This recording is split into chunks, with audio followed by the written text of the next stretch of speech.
Well, actually, I want to bring out a fact. Like, he's 21, right? I'm You're 21.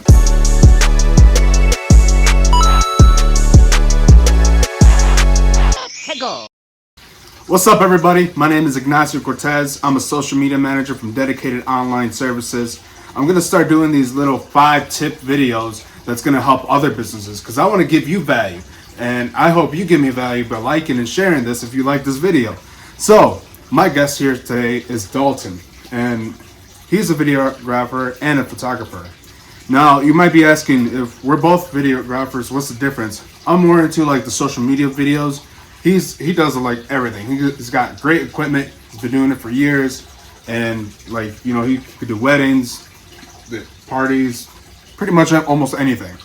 So Dalton here is going to give us 5 tips. In fact, can you actually give us an introduction? So yeah, once again, my name is Dalton Rasmussen, and I do a lot of wedding videos. I do advertisement, corporate videos, all kinds of pretty much anything that you need. I also do photography, but I don't focus on photography because a lot of the market is already saturated with photographers. I've enjoyed doing videos ever since I was like a lot younger, about 13 years old. I am now 21, and I run a business called Focus Filter Productions, which there is a group of videographers, about 5 videographers on my team right now, where we can go out and shoot different videos on the same day and bring them back and then edit them. So that's kind of what I do. Well, actually, I want to bring out a fact. Like, he's 21, right? I'm 21. Yep. We met at a networking event called Ignite Culture, Yep. hosted by Jay Edwards. Thank you, Jay. Really appreciate it. Great event. And that's crazy because, like, y'all be talking about the young people, but they've been working. We've got a lot of young people there, right? Yeah, there's a lot of young people. The youngest one was like a 17-year-old. 17. Man, y'all be talking too much crap about these young people. I'll tell you that. So, Dalton, can you please give us 5 tips? All right, so I have 5 tips. I kind of wrote them out on my phone. I'm going to just go off of these as points, but I think these can transfer over to other kind of businesses. It's not just photography and videography work in general. So like, you can take, if you're doing other kind of businesses, this is just kind of basic steps on how to start a business, not necessarily how to start a photography and videography business, but a couple of the tips of what I'm about to say is for videography and photography. So just to cut you off a little bit and just to clarify for them, you're kind of like bringing us the mindset of getting into business. So that is very valuable because a lot of people don't have that mindset. Yep, for sure. All right, so for the first, this is going to be a photography or videography tip. It's equipment. I don't believe you need to start off with the best equipment. You can start off small. How I started was I had a $300 camera. I saved up my money. I got it. I did a lot of work. I shot almost every single day, just a test footage or something different. I did a lot of YouTube videos on how to actually shoot a video, how to edit a video, and eventually you can start telling your story through video and shooting a lot more cinematic and kind of like what other people want to see. And I did this with not a $300 camera. So you don't need a $5,000 camera to start off with. You don't need all the nice equipment to even start. You can just start with something basic. Even if you have a phone, it works on a phone. Just getting you started. It's a mindset. It's figuring out how to do it. You can do that. Just a little quick break, and I am recording with the iPhone 11. The audio might not be the best, but I'm working on getting a microphone, but that's the mindset that we gotta have. Just get started. Yeah, for sure. Yep. And then as far as a laptops come into a big play when you're videography, photography, because a laptop needs to be powerful enough to edit the video and push the video. I started off with a Windows computer, and it was okay. I lost a lot of projects because the computer would actually crash. And this was a high performance Windows computer. It had an i7 processor. It was very quick. Basically, it had a lot of RAM, all that kind of stuff. And I ended up losing a lot of projects. So I switched to Apple's, and Apple has not let me down at all. It's a workflow that keeps going. If your project crashes, which mine almost never does, it saves your work a lot better than the Windows did. So I would suggest on one of your big purchases when you're starting is make sure you get a good laptop, because the laptop's going to last you a long time and you're going to be spending a lot of time on that laptop. All right, so the second point that I have is goals. Make sure you set a goal that you want to achieve, something that you look forward to and will just keep you motivated. If you don't have a goal, it's going to be hard to keep you motivated because, you know, things can get slow. And when it's slow, you want to be able to look forward to something to do. When you're starting off, things feel very, very, very slow. So you got to be able to stay motivated, looking ahead, seeing that goal.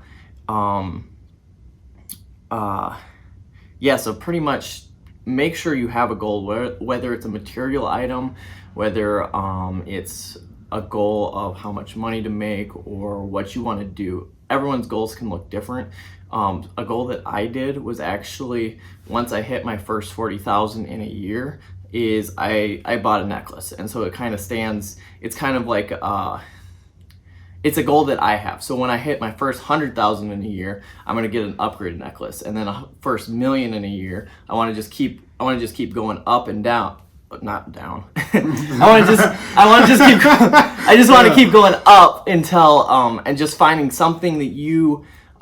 It just means something to you. It doesn't mean anything to other people necessarily, but something to you. It's just kind of cool, and it just kind of, you see the necklace every day, and it reminds you of your goal, kind of thing. So that's why I wear this necklace. I never knew that. That was a great one. That's something visual to remind you, like, how did I get here, kind of thing, for right? sure, like for showing sure. your progress and why you want to keep going. That is great. And I don't really tell too many people about this goal and why I wear a necklace or why I do different things. But it could be something else. It could be, you know, a car you drive, or, you know, something that interests you and something that you can have that really reminds you every single day of what you're doing and why you're doing something, you know. Awesome. All right, 3 is patience. I kind of already talked about this, but when you're starting a business, it feels so slow usually. And even when you are moving quickly, even later in business, sometimes it can feel slow. When you have this big goal where you're trying to achieve something big and you're, you know, down at the very start of something, it can feel it's very hard. And that's why businesses generally go out in the first 1 or 2 years, is because of how slow it feels. And if you focus on like the slowness of the business, and if you focus on how other people are achieving different things that are more successful or whatever, you're never gonna make it. So focus on yourself, focus on your goals, and make sure that you are doing you, basically, and not trying to compare yourself to, let's just say, a business that's been in the business for 5 years or something like that, because they've already made it through that point. And I bet if you ask them where they were in their first 2 years, I bet their story would be completely different. Mm-hmm. Everybody's different, right? Yep, for sure. Yeah. And some businesses do take off really quickly. It's not likely that they do take off quickly because everyone's learning. But it is possible, especially if a business person's been around for a while and they know how to start a business. It's all a huge learning curve, and if they know those basic steps on how to start a business, it's a lot easier to start your second business than it is for your first. In a sense, you're not going to be a millionaire overnight. Correct. It's just like, I don't know where this idea came from, but it's like, it's frustrating. It's gonna take years. It's gonna take grind. Like, you're gonna work hours. And I would go another one. This isn't my next tip, but if you are a business person and you think running your own business is going to be an easier source of making money and an income, I can tell you right now, it is not easier. You deal with so much more stress. You deal with so much more stress with clients. And it's great. I would not put down any day to do what I do. I love doing what I do, but it is not easier at all. So just keep that in mind. If you're looking for an easy route, running your own business is not easy at all. So if you want an easy life, you stay to that 9 to 5. don't come. You're not gonna work 9 to 5 here. You're gonna work 9 to 9. And I wouldn't say 9 to 5 jobs are easy at all. And I definitely they're not. I definitely appreciate everyone that does do 9 to 5, because someone has to do it. Not everyone can run their own business. Otherwise, we wouldn't have anyone as employees or whatever kind of thing. Absolutely. But yeah, it's not easy to run a business. Just keep that as your mindset. It's a different lifestyle. For sure. A lot of times when you're on vacation, how vacation is kind of iffy because you're working through vacation. You have emails coming in, texts coming in. It's really hard to just get away. Workation. Yeah, workation. For sure. All right, and my fourth tip is connections. Make sure you make as many connections as possible. Meet people all day long. Talk over the phone, cold calls, walk down the street, give out business cards. Now, connections can be tricky because it's uncomfortable. It's uncomfortable for one person to walk into another person's life and just introduce yourself to someone else. I feel like the culture has changed a lot to being over social media these days, and so it's less accepted for someone to just straight up walk into someone else's life and start talking to them as a regular human being should be able to. But yeah, make sure you can connect with people, you can talk to people, work on your social networking skills, how you present yourself, make sure you're upbeat, don't be downbeat, and I'm going to talk about this a little bit later on my fifth tip. But so like an example like that was said at the event that we were at. Yep. Buy them a beer. Yep. If you're a kid, buy some coffee or Yeah, water. for sure. When Jay said that, yeah. Yeah, and I would say going into that, I would not walk in and try to sell them something on the first encounter. What I would do is I'd try to get to know them, ask them questions. People like to talk about themselves, and so if you can start getting what they find interesting out of them, then you can really start working with that as advertisement, as getting to know that person and knowing what to even sell to them or how you could benefit them as a person later on. And I would wait until they ask you questions, but I would explain what you do, but I would not try to sell anything on the first time you meet them. Maybe set up a different time to meet them later if you're interested in selling something or providing a service or something like that. I would because the more personable you are, the more people are going to trust you and actually think of you as a friend instead of a telemarketer, Relationship. Think about it like that. Yep. As a friend, not just throwing your pitch right away. Yeah, for sure. All right, I think that completes number 4. I mean, there's so much more that you can go into connections. There's a lot, and there's a lot to learn about that. But those are kind of my rules on how I go about things, and it seems to work a lot better. When I started, I was just out there just trying to sell. I was super hungry for work, but if you just take it a little bit slower, you're gonna find a better result, and you're gonna make longer connections than you are just gonna sell one item possibly. They're gonna like you. And I guess another thing is make sure you try to impress them. Whatever you do, go over expectations. And so if you can keep going over expectations for people, they're going to really appreciate you. They're going to be happy what they spent their money on if they get more than what they expected or expect from a different service or whatever. So the more you can just go over expectations, you're going to be good for sure. So you got to have the right vibes. Yep. So they can give you time. Yep, for sure. And then the fifth tip I have is personality. And personality means so much. When you walk in a room, that you are carrying yourself, you have good posture, you're not slouching, you're not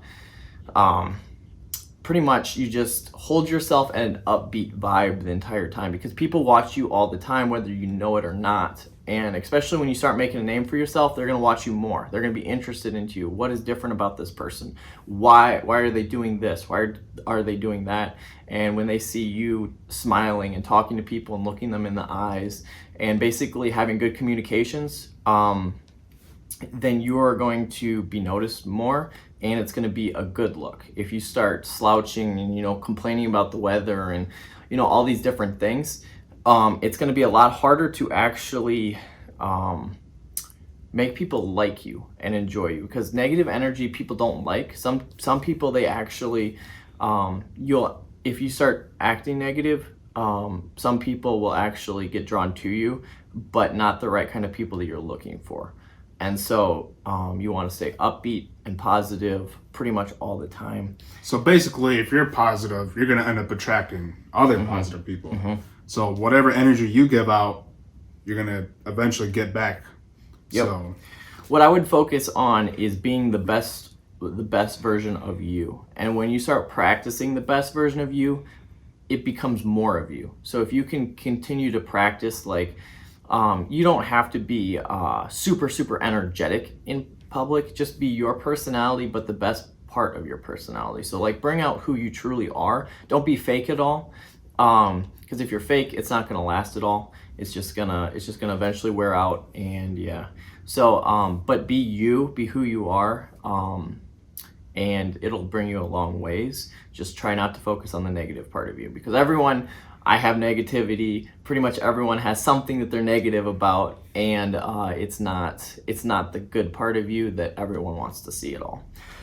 So let me see here. It's a lot. That is a lot. Try to memorize people's names. Really focus on other people, because if you can focus on other people and actually what matters to other people, then that's a really good thing. If you can actually call them by their name, they're like, oh, that actually meant a lot to me because they remembered my name, kind of thing. So, but I think that's my 5 tips on generally just kind of starting a business. That is awesome, Dalton. Did you have any questions or? Dalton, that was really good. I really enjoy hearing that from you. Like, that was awesome. Like, just hearing that. And it's also like, if you heard it before, it's a good reinforcement, from someone else, because you're like, oh wow, like he said the other guy said the same similar thing, and it's like, okay, this is making sense, it's clicking and stuff like that. So Dalton, I really appreciate it. Thank you. Thank you very much.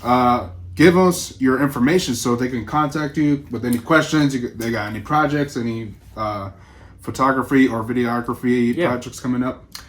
So once again, if you want to reach out to me for anything, whether it's a collaboration, whether it's asking for what kind of cameras you should buy at the start or anything like that, I can help you with those details. And like I said, I won't charge anything for it. I like to be able to help other people.